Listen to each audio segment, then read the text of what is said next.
এই যে আপনারা বলতেছেন না যে এখানে কারেন্ট দরকার, কারেন্ট নাই, মানুষের অসুবিধা, এই জিনিসটা আমি যদি এখানে একটা মিথ্যা কথা কই যে কালকে কারেন্ট লেগে যাবে, তাহলে মিথ্যা কথা হবে না? এটা সাংঘাতিক মিথ্যা কথা হবে। কিন্তু আমি যদি বলি যাচ্ছে দেখি কি করা যায়, একটু চেষ্টা করি, আমরা ঢাকা গিয়ে আলাপ করি, রয় মাহফুজ আর এর সাথে কথা বলি, পল্লী বিদ্যুতের সঙ্গে কথা বলি, তাদেরকে এক টেবিলে বসানো যায় কিনা, আলাপ করে সমাধান করে দেওয়া যায় কিনা, এইটাই হবে আসল কাজ। এটা না করে আজকে এটা করে ফেলবো, সকালে এটা করে ফেলবো, বিকালে এটা করে ফেলবো, আসলে কিছুই হবে না। আপনারা মনে করবেন আমি একটা মিথ্যাবাদী লোক।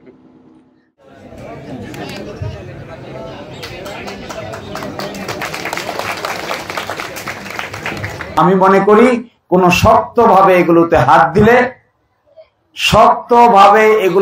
দিলে অবশ্যই এগুলো একটা একটা করে পরিপূর্ণ সমাধান করে দেওয়া সম্ভব। কিন্তু এটার জন্য পরিশ্রম করতে হবে।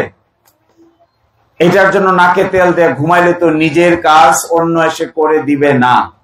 এটা পরিশ্রমের ব্যাপার, কষ্টের ব্যাপার, সাধনার ব্যাপার, সাহসের ব্যাপার, আত্মাটাকে বড় করার ব্যাপার, মনটাকে বড় করে দেখার ব্যাপার। কে আমার পক্ষে, কে আমার বিপক্ষে, কে আমার গ্রুপ, কে তোমার গ্রুপ, এগুলা থেকে বাইর হইতে হবে। এইগুলা থেকে বাইর হয়ে একমাত্র গ্রুপ হবে দিরাইশাল্লাহর মানুষের কল্যাণ। এই দিরাইশাল্লাহর মানুষের কল্যাণের বাইরে বাকি গ্রুপে বিভক্ত হয়ে কি করবো আমরা? কার বিরুদ্ধে কে অবস্থান নিব? কাকে কে গালিগালাজ করব? কেন করব? কি উদ্দেশ্য করব? এই গালিগালাজ করে শেষ পর্যন্ত কি পাওয়া যায়?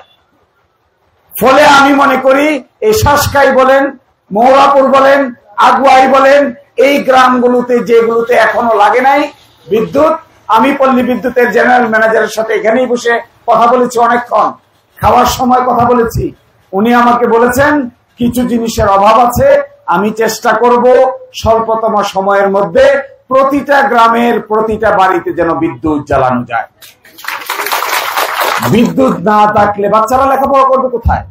ওদের তো লেখাপড়া করতে হবে।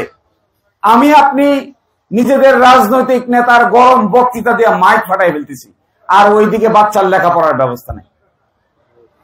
এমন ফাটাই ফেলতেছি পারলে মাইক নিজে কান্দে করে নিয়ে চলে যেতে চাই, আর খালি মাইক একটা পাইলে ও মুখরে মারেঙ্গা, তো মুখরে ধরেঙ্গা, তো মুখরে কাটেঙ্গা। এগুলো তো এক ধরনের, আমি তো মনে করি এগুলো সবকিছু হলো এক ধরনের মানসিক রোগ। আমাদের জীবনের মূল্য কি হবে?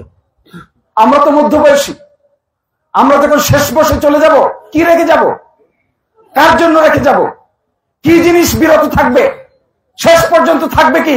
টাকা থাকবে না, অট্টালিকা থাকবে না, বাড়ি গাড়ি থাকবে না, সম্পদ থাকবে না, ব্যাংকের হিসাব কিছুই থাকবে না। শুধু একটা জিনিস থাকবে, যদি আমরা এমন কিছু করে যেতে পারি যা এই অঞ্চলের মানুষের ভাগ্যের পরিবর্তন করতে পারি, এই অঞ্চলের মানুষের শিক্ষা, স্বাস্থ্য, চিকিৎসার পরিবর্তন ঘটানো যায়, আমার মনে হয় জীবনের ক্ষেত্রে এর চাইতে বড় সফলতা আর কিছুই হবে না।